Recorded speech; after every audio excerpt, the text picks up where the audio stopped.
So you've got your idea, it's time to make it into a stencil. What do you need? You need material. And there are certain materials that work way better for Rainworks than others.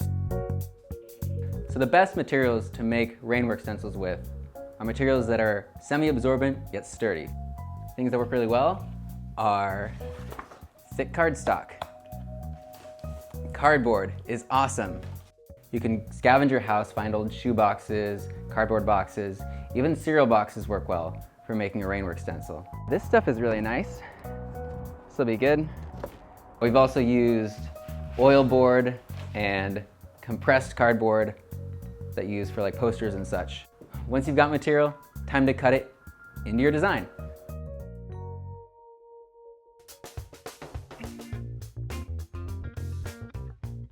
There are lots of ways to cut out a stencil. You can project it onto your material and then trace that and cut it. You can use a machine like a laser cutter or desktop cutting plotter. Today we're going to keep it old school and just draw on the material and cut it out by hand. So I'm using 2 pieces of cardboard for this one. I'm going to draw the entire stencil on here, and then when we're actually making the Rainwork, we're going to line them up again. For now I'm going to tape these together so that they don't come apart from each other while I'm designing this. So step 1 is draw your design on the cardboard. Start with pencil in case you mess up. Just makes sense. Pencil, pencil, pencil. There. Kerning is hard, so use a ruler to space out your letters well. One thing to keep in mind is that thicker letters will always look better when they're on the concrete. If you tried to make something this size, it would just completely bleed. It always bleeds a teeny tiny bit. So you got to be really careful, even if you spray it perfectly. So design constraint. If you try to go too small, it might bleed a little bit and it won't look as good. So thicker is better. So now that we've sketched out the design by hand, we're going to switch over to a pen just to mark the final lines so we know exactly where we're going to cut.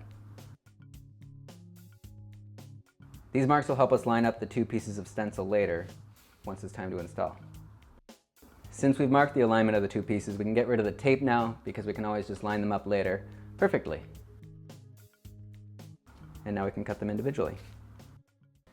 To cut our stencils, we usually use a box cutter if it's really thick cardboard, or an X-Acto knife if it's a thinner material, like cardstock.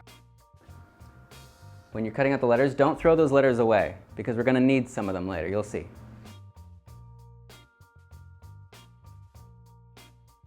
We made a mess, but we finished cutting it. And you'll notice that a lot of our letters are missing a piece of them. This piece that they're missing is called the counter. And we can actually put those back. And I'm going to show you how to do that.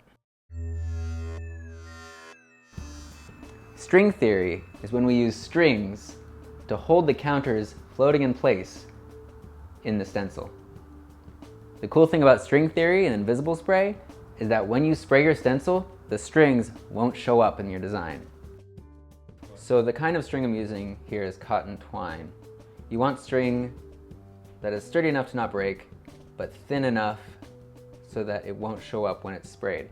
This level of thickness is a pretty good marriage between those 2 requirements. So I'm taping the string down so it doesn't move while I'm hot gluing everything down. You want to leave some room between the tape and the edge of the stencil because that is where the hot glue is going to go. Start by hot gluing the outsides down. Then hot glue the inside. Then you let it dry, move on to the next one. Here I use the actual letters themselves to hold the counters in place so they wouldn't wobble around while I was gluing them. So again, I'm going to start on the outsides of the letters and then do the counters. So if you don't have a hot glue gun and you just want to be able to use tape to hold the string down, we recommend cold weather H-VAC tape. This is the kind we use. Most normal tapes use a rubber-based adhesive. Things like duct tape, scotch tape, painter's tape, they all use rubber-based adhesives. And the solvent inside invisible spray will actually break down that adhesive. This has a silicone-based adhesive, and if you use this, it will stand up to the solvent in invisible spray. And so you can use it instead of hot glue and instead of normal tape to hold down your counters. So I used the letters to hold the counters in the perfect spot while I was securing them in place. But now I can get rid of those letters just by flipping the whole thing over, taking my hand and holding the counter steady, but I'll push the actual letter out, leaving just the counter floating in the right spot. And there it is. We're done. So again, what we did is we drew our design out nice and big on our stencil, then we cut out our design, then we took the counters, used string theory to hold them in the right place. Now we're gonna go find a place to install it. I'm excited. So am I.